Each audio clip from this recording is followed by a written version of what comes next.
Devolva os $40.000 que seu filho pegou ou fique fora, disse meu pai, segurando a porta.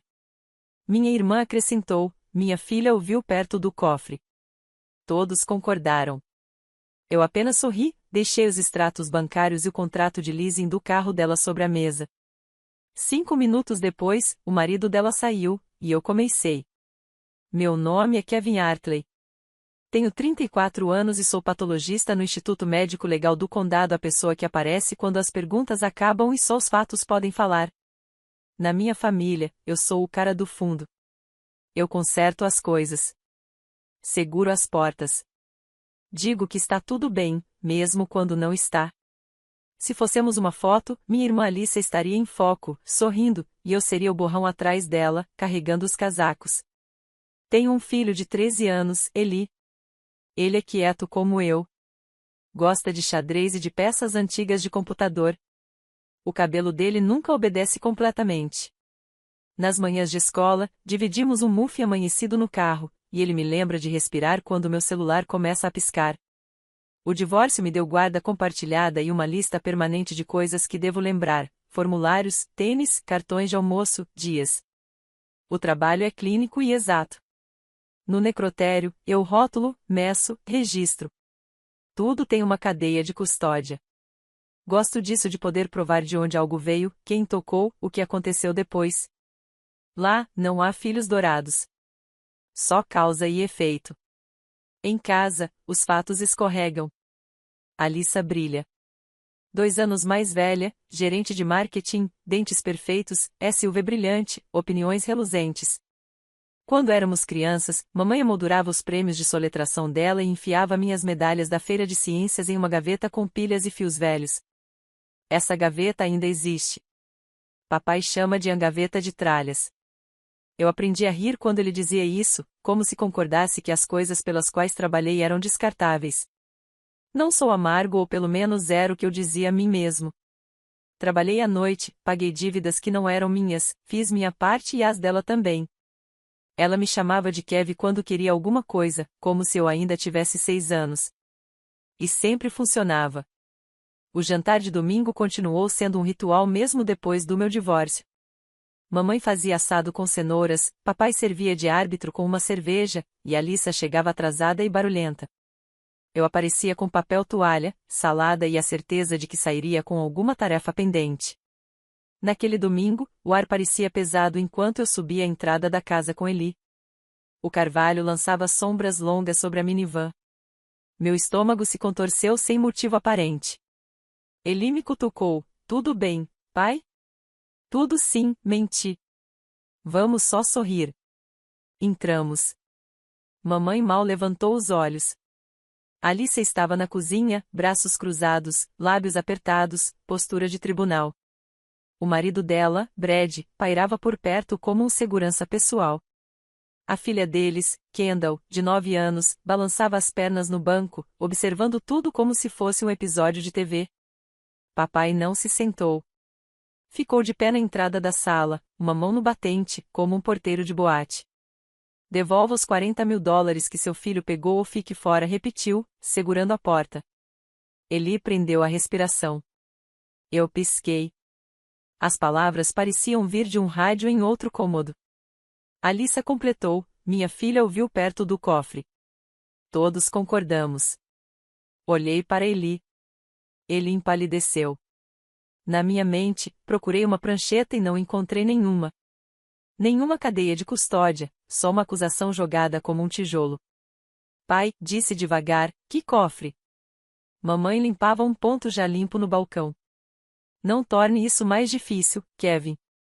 Kendall balançava as pernas mais rápido. Evitava meu olhar. Brad fungava, como se sentisse cheiro de algo queimando. Eli sussurrou, eu não fiz nada. Nem aqui. Minha voz tremia. Ficamos parados na soleira, meio dentro, meio fora, como se estivéssemos sendo testados. A casa cheirava a assado, limpador de limão e algo barato. Medo talvez, ou o doce rançoso de uma mentira.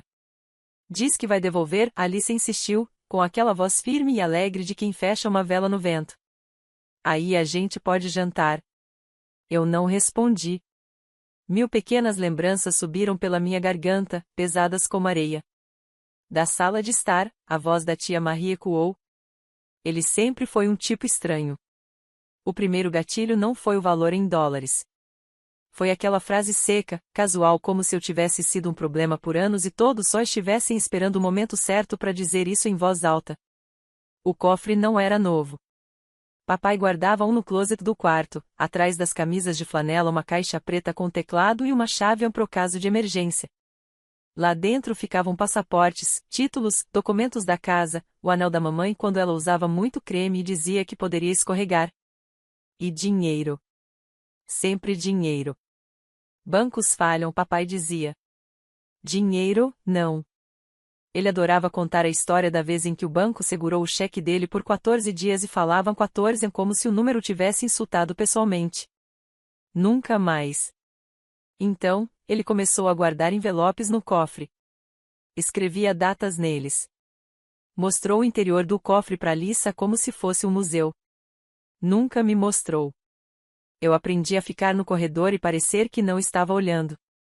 Com o tempo, o dinheiro foi sumindo silenciosamente para as emergências da Lisa. A creche errou a cobrança. O emprego do Brad estava em transição. Os pneus do SUV foram uma surpresa. Mamãe dizia que era temporário, depois servia a sobremesa. Papai resmungava só para não parecer mole. Eu voltava para casa com sobras e a cabeça cheia, pensando em como pagar minhas próprias contas. Peguei turnos extras. Disse não para férias. Disse sim para antipago na sexta, mesmo sabendo que sexta era um conto de fadas. Minha ex me chamava de previsível e seguro como se fosse defeito. Ela foi embora com um cara que se dizia resolvedor de problemas. Não resolveu nada. Eu resolvi o cronograma de guarda e a confiança do Eli nos adultos. Alissa gostava de me chamar de a mão de vaca e rir, como se eu fosse personagem de sitcom que guardava recibos num pote. A verdade era bem menos engraçada. Minha conta corrente tinha uma mancha roxa permanente. Eu tinha um terno pro tribunal, 2 camisas pro trabalho e um sistema de cabides no closet digno de laboratório, azul, cinza, preto. Não era estilo. Era triagem. As humilhações eram pequenas, mas constantes. Kel, pode me mandar 60 no Venmo? Kel, pode buscar a Kendall? A gente tá atolado. Kel, pode falar com o pai? Ele tá teimoso com o telhado. E eu dizia sim. Cada sim tornava o próximo mais fácil de exigir. Quando ele tinha 10 anos, perguntou por que a gente não tinha um fundo divertido como a família da Kendall. Eu disse a verdade, estávamos construindo aos poucos. Senti o rosto queimar de vergonha pela sinceridade. Ele deu um tapinha no meu braço. Tudo bem. A gente ainda pode fazer panquecas. Vi minha irmã comprar um carro novo com um laço em cima. Vi papai entregar um envelope a ela e dizer, não conta pra sua mãe. Vi Brad beber cerveja artesanal, falar de startups e usar palavras como Barney Hate, enquanto queimava a paciência dos outros. Ele me chamava de andoutor, mas com aquele tom de piada como se eu fosse só um cara com um passatempo mórbido. Kel, você tem sorte, disse Alissa uma vez. Você não precisa se preocupar com o que veste. Soou como um elogio, mas doeu como um apagamento. Quando Kendall fez 9 anos, Alissa deu uma festa com um unicórnio alugado e um arco de balões que encostava no teto. Eli e eu ficamos ao lado do isopor. Podemos comer pizza depois? Ele perguntou. Olhei minha conta, fiz as contas. Podemos. Vamos sim. Coloquei as mãos nos ombros dele e senti os ossos, ele estava crescendo. Crescer custa dinheiro. Crescer é implacável. 2 meses antes daquele jantar de domingo, Alissa me ligou chorando. Estamos afundando, disse. As ações do Brad só vão liberar no 4º trimestre. A gente fez um empréstimo provisório do cofre do pai, e ele tá sendo um idiota por causa disso.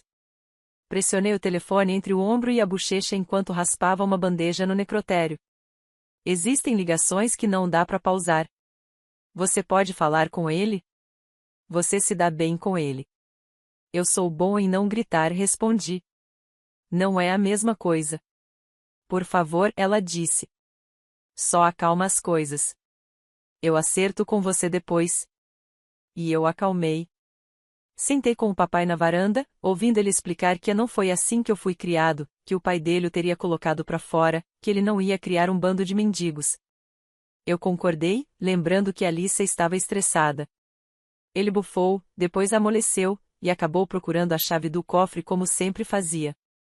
Só dessa vez, disse ele, o que na linguagem dele significava não vai ser só dessa vez. E agora, naquele domingo, ele estava ali, com a mão na porta, dizendo para eu devolver os $40.000 que meu filho supostamente pegou. A acusação me acertou como um tapa porque não fazia sentido algum no nosso mundo. Meu filho não entrava no quarto dele sem permissão. Não mexia no que não era dele. Chamava meu pai de senhor, mesmo quando o velho estava errado. Escolheram ele porque era indefeso. Porque era meu. Porque, se eu era o borrão, meu filho era o fantasma atrás do borrão mais fácil de culpar do que encarar o sangramento. De onde saiu $40.000? Perguntei. Da conta comum. Porque a com era o único cartão que eu tinha. Não se faz de bobo, Alissa retrucou. Papai contou o dinheiro semana passada. Hoje, sumiu. Quem tem a chave? Todos nós temos, ela disse e percebeu o que tinha falado. Recuou. Quer dizer, o papai guarda, mas a gente sabe onde está. Esse não é o ponto. Vocês chamaram a polícia? Perguntei. Mamãe fez uma cara como se eu tivesse soltado um pum na igreja. Isso é família, certo? Família significa sem polícia, sem papelada, sem cadeia de custódia, só consenso. Família significa que todos concordamos já é prova suficiente. Família significa que Kendall dizer eu vi ele perto do closet vale mais que eu não fiz nada, dito por Eli porque Kendall é uma testemunha confiável, e Eli é o garoto que conserta carregadores de notebook velho e fica no canto dele. Olhei para Eli. Sua boca tremia. Ele não chorou. Só parecia ferido de um jeito que cicatrizaria errado se eu deixasse. Algo dentro de mim começou a endurecer. Não era raiva. Não exatamente. Era determinação. Já vi ossos criando calo depois de uma fratura, parecia isso. Ok, eu disse. Nós estamos indo embora. O maxilar de papai travou. Volte com o dinheiro. Alissa sorriu como quem venceu. Não precisa dramatizar, Kel. Enquanto eu virava as costas, ouvi a voz da tia Marie atrás de mim doce e venenosa. Ele sempre foi diferente. Dirigi com Eli em silêncio. No semáforo, ele disse. Xadrez depois do jantar? Como se o normal ainda estivesse disponível, se pedíssemos com calma. Sim, eu disse. Mas antes, vou fazer uma coisa. O quê? Apertei o volante. Vou coletar os fatos. A grande cena não aconteceu num feriado. Foi 2 noites depois, na casa dos meus pais porque Alissa mandou uma mensagem com um prazo, tipo cobradora de dívida. Quarta, 19 horas. Precisamos de resolução. Mandou no grupo. Kendall adicionou um adesivo de unicórnio porque tem 9 anos e o mundo, para ela, é feito de adesivos. Perguntei ao Eli se ele queria ir. Ele balançou a cabeça. Não. Eles não me veem, pai, disse baixinho. Eu estrago a foto. Doeu, porque era verdade. No caminho, peguei uma caixa de arquivo. Dentro, estavam extratos bancários impressos e marcados com marca-texto. Eu os havia puxado na cozinha, com uma xícara de café frio e uma mão que não parava de tremer. Liguei para o meu banco, para a cooperativa de crédito do papai, para a locadora e para atendentes de saque que soaram entediados até eu dizer a palavra fraude. Pedi comprovantes, linhas do tempo, transferências. Imprimi o contrato de leasing do carro da Alissa porque ela já tinha me mandado uma foto para pedir conselho e esqueceu que conselhos deixam rastros. Às 19h04, entrei na casa. Papai estava de novo de pé, como um segurança de boate. Mamãe rondava. Alissa e Brad estavam no sofá, com uma distância entre eles que parecia rachadura em azulejo. Kendall mexia no tablet num canto. A tia Marie trouxe torta de maçã em julgamento. Coloquei a caixa em cima da mesa de centro. Antes de fazermos qualquer coisa, eu disse: vamos fazer isso com provas. Alyssa revirou os olhos. Ai, meu Deus, Kevin! Disse o papai. Ele gosta de papelada quando parece oficial. Peguei a primeira pasta. Aqui está o registro de transações da bolsa do cofre. As últimas 3 retiradas foram em 2 de julho, 19 de agosto e 30 de setembro. O dinheiro contado nessas datas foi registrado pelo papai e assinado por. Olhei para ele. Por você, pai. Eu faço anotações, ele respondeu na defensiva. Não sou um homem das cavernas. Ótimo, eu disse. Porque o total no fim de setembro, antes do suposto roubo, era de $12.300, não 40 mil. Silêncio.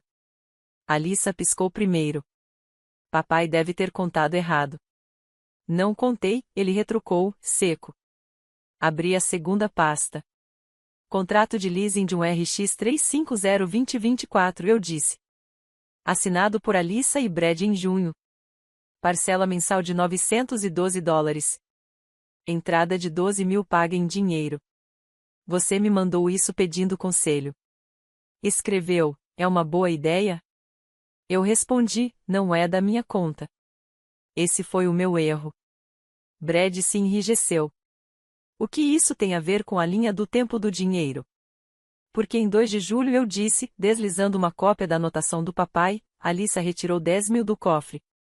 Levantei o extrato da cooperativa do papai mostrando um depósito em dinheiro do mesmo valor na conta dela. Depois, em 19 de agosto, 5 mil. E em 30 de setembro, 3 mil. Coloquei sobre a mesa 3 capturas de tela das transferências da Alyssa no Venmo para a concessionária, com legendas constrangedoras como coisas de carro LOL. A boca da mamãe abriu e fechou. Ela pareceu menor. Alyssa se levantou. Isso é ridículo. Brad levantou também. Chega, disse ele, a voz cortante. Pegou as chaves. Eu te disse para não me envolver nessa obsessão maluca da sua família por dinheiro. Olhou para mim como se eu tivesse inventado tudo. Vocês são doentes. Saiu batendo a porta. Kendall se encolheu. A tela do tablet apagou. A mão de Alyssa tremia. Espera, ela disse, a voz fraca. Brad deu um passo em direção à porta e parou presa pelo peso do próprio constrangimento. Eu respirei. O coração não disparou. Parecia até que desacelerava como o corpo faz antes de uma cirurgia. Peguei a última pasta. Também tem a câmera de segurança. O papai franziu a testa. Nós não temos câmera. Tem, sim, eu disse, calmo. Lembra quando o filho do vizinho entrava na garagem para pegar a bomba de ar da bicicleta? Você instalou uma câmera de movimento no corredor, perto da porta do quarto. Esqueceu dela porque as notificações te irritavam. Mas o aplicativo não esqueceu. Virei o celular. Um quadro congelado. Alyssa, no dia 30 de setembro, às 14h18, saindo do quarto, envelope na mão. Carimbo de hora visível. O ângulo era péssimo. A verdade raramente é fotogênica. O queixo de Alyssa começou a tremer. Isso foi para limpar o anel da mamãe. O envelope estava marcado como emergência. Eu disse, você pegou. Você me mandou mensagem naquela noite. Peguei a última impressão. Pode me emprestar $200 para o acampamento de arte da Kindle? Estamos apertados este mês. O pai afundou na poltrona. A lata de cerveja parecia pesar toneladas na mão dele. Então não, eu disse, com a voz baixa. O Eli não pegou 40 mil. Nem havia 40 mil lá para pegar. Você foi pegando aos poucos, sem controlar. E quando o pai contou e se desesperou, você apontou pro meu filho. A tia Marie fez um som pequeno, como uma chaleira que finalmente desliga. Bem. Ela murmurou. Olhei para cada um deles. Isso não é sobre vingança, eu disse. É sobre encerramento. Vocês nunca mais vão falar o nome do Eli daquele jeito. E não vão me usar como gaveta de bagunça para os seus erros. Da próxima vez que faltar dinheiro, chamem a polícia, como qualquer pessoa faz quando acha que houve um crime. Mas não me chamem.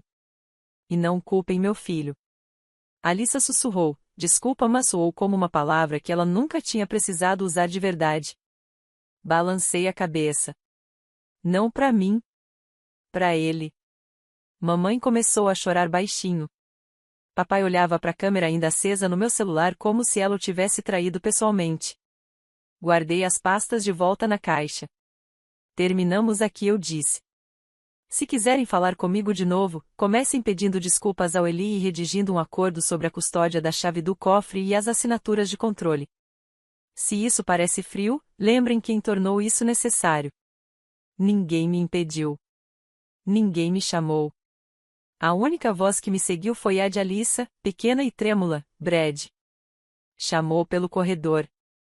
Mas a casa prendeu a respiração e não respondeu. No dia seguinte, tentaram rebobinar. As pessoas sempre tentam depois que alguém aperta stop. Às 8h12, mamãe ligou. Deixei tocar. Às 8h14, mandou mensagem, café da manhã. Às 8h20, você está sendo dramático. Às 9h03, Alissa está fragilizada. Às 9h50, uma foto das sobras do assado. As mensagens se empilhavam como cupons que eu nunca usaria. Papai esperou até a noite. Vem aqui. Vamos resolver isso. Não seja idiota. Sentei à mesa da cozinha com o Eli e uma lista de compras, leite, detergente, um cartão de aniversário para um colega chamado Liam. Eli batucava um peão no tabuleiro. Você acha que eles vão pedir desculpas? Ele perguntou. Não sei, respondi. Mas a gente vai parar de ficar parado nas portas esperando permissão. Ele moveu o peão. Cheque disse, tímido, sorrindo de canto. Criamos rotinas que não giravam mais em torno deles. Era estranho e, ao mesmo tempo, limpo como finalmente arrumar a gaveta da cozinha e jogar fora os garfos tortos. Troquei o mercado. Passamos a tomar café da manhã na lanchonete às quartas-feiras, porque antes era aos domingos com meus pais, e precisávamos de um novo ponto de apoio. A garçonete decorou o pedido do Eli, ovos mexidos, pão de fermentação natural e chocolate quente. Chamava ele de professora por causa dos óculos. Ele brilhava. No trabalho, eu estava mais firme que o normal. Parei de checar o celular entre os casos. Parei de atender ligações que eu não queria atender.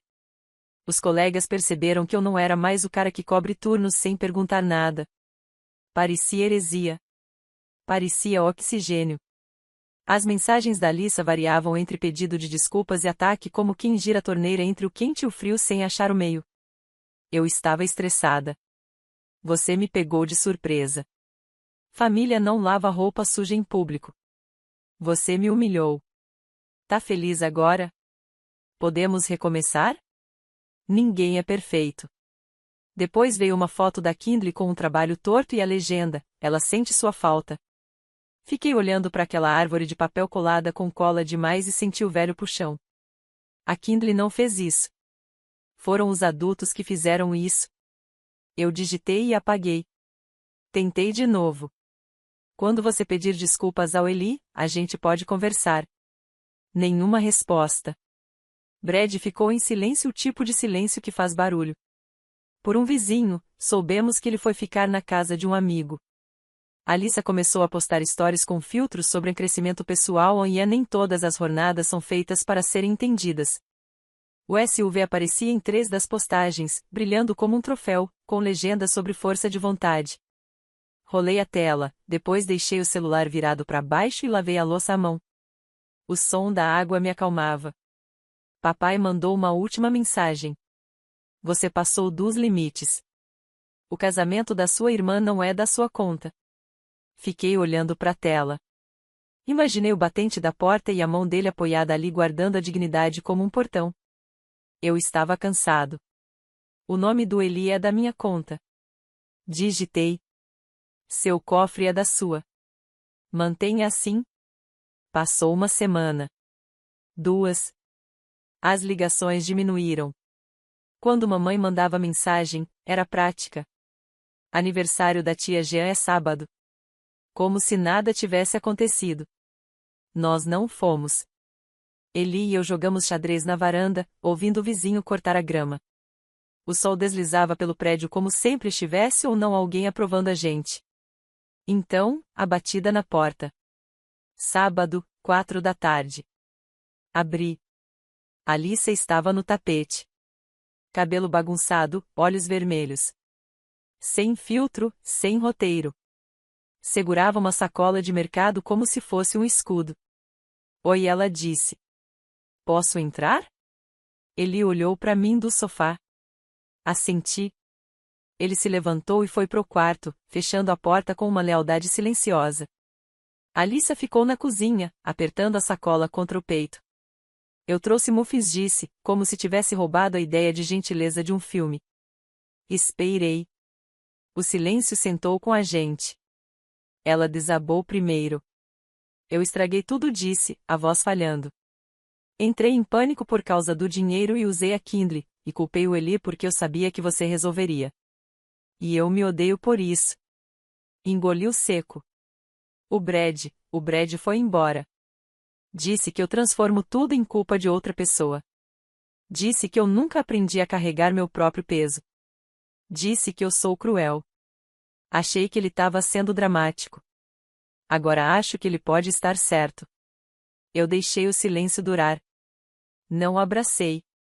Segurei o momento firme, como um técnico segura a luz para não tremer. Você precisa pedir desculpas pro Eli, falei, direto. Sem mas. Ela sentiu rápido. Eu vou. Já disse pra Kindle que a gente estava errada. Ela chorou. Eu disse que adultos também erram feio às vezes. Ela perguntou se a gente é má pessoa. Você diz que fez uma coisa ruim, respondi. E depois mostra como conserta. Alicia enxugou os olhos. O pai não fala comigo. Disse que eu o envergonhei. Isso não é meu papel, falei. Você e ele têm a própria gaveta para abrir. Ela deu uma risada molhada. Você e suas gavetas. Elas são úteis, disse baixo. Chamamos o Eli. Alicia se virou para ele, mãos tremendo, e fez o que eu pedi. Desculpa, Eli, ela disse. Eu menti sobre você. Eu sabia que não era verdade, e mesmo assim disse, porque facilitava minha vida por um minuto. Isso foi errado. Eu nunca mais vou fazer isso. Eli ficou olhando para ela por um tempo. Tem 13 anos e carrega no peito uma balança que pesa o que as pessoas dizem. Assentiu uma vez. Tudo bem, respondeu. Não era exatamente perdão. Era um recibo. Depois que Alicia foi embora, as mensagens do meu pai mudaram de tom. Mais curtas. Sua irmã veio chorando. Você fez um espetáculo. Aqui não se chama polícia. Mas o subtexto era sempre o mesmo. Mantenha a porta onde eu quero. Respondi uma única vez. Limites não são espetáculos. São regras. Ele não respondeu. No domingo, às 6 da tarde, meu celular acendeu com chamadas perdidas: mamãe, papai, tia Marie. Depois, uma última mensagem da mamãe. Estamos jantando. Seu prato está aqui. Fiquei olhando para a tela. Minha mão coçava com o velho reflexo de levantar quando me chamavam. Mas deixei o celular na mesa. Eli e eu fomos ao restaurante de sempre. A garçonete trouxe chocolate quente e piscou pro tabuleiro de xadrez dele. Na TV acima do balcão, um jogo passava para uma sala barulhenta. As pessoas torciam por gente que não podia ouvi-las. Eli perguntou. Já pensou quantas pessoas gritam para uma tela achando que vai ajudar? Eu ri dentro do café, e aquilo pareceu um suspiro completo. Na semana seguinte, meu pai ligou. Disse que tinha instalado um novo cofre. Código diferente. Nenhuma chave reserva sob as flanelas. Planilha de registro também. Resmungou como se eu o tivesse condenado à prisão da papelada. Ótimo, falei. Trate isso como algo importante. Ele fez uma pausa. Você sempre acha que é melhor que a gente. Nunca achei, respondi baixo. Só parei de deixar vocês serem piores comigo. Ele desligou. Vieram as perdas. O grupo da família ficou mais silencioso. Os convites pararam de vir com emojis e começaram a vir com horários como se fossemos vizinhos. Tia Marie postou um meme sobre filhos ingratos. Não me marcou. No começo, o silêncio doía. Depois, pareceu um cômodo com a janela aberta. O ar começou a circular. Fomos reconstruindo nossa vida em pequenas escolhas. Ele entrou pro clube de xadrez da escola, e eu me ofereci para levar 2 colegas para casa depois das partidas. Gosto de ouvi-los falando de gambitos no banco de trás. Fomos ao brechó e encontramos uma jaqueta que fez ele andar mais ereto. Troquei o abajur quebrado da escrivaninha. Dormi bem pela primeira vez em meses. Cada concerto banal parecia uma compra de luxo. Às vezes, a raiva ainda borbulhava. Eu pensava na mão do meu pai na porta, e os dentes travavam. Pensava na vozinha da Kindle repetindo algo que um adulto mandou dizer. Sentia a injustiça arder, quente e inútil. E então guardava de volta. Não é vingança, eu dizia pro espelho, como quem faz bochecho depois de escovar os dentes. É encerramento. Quando a Lisa mandou mensagem com novidades. Brad ainda está fora. Vamos vender o SUV. Não joguei confete. Respondi. Espero que você fique bem. E eu quis dizer bem no sentido adulto da palavra. Bem, no sentido de aprender. Ela pediu um modelo de planilha de orçamento. Enviei. E não perguntei depois. Não sou treinador. Sou irmão com bateria limitada. O melhor sinal de mudança não veio no discurso nem no evento. Foi numa terça, às 9:30 da noite, quando percebi que não tinha pensado no cofre o dia inteiro. Antes, me preocupar com o dinheiro dos outros era quase meu passatempo. Agora, acabou. Fui dormir. Dormi. A cena final foi silenciosa.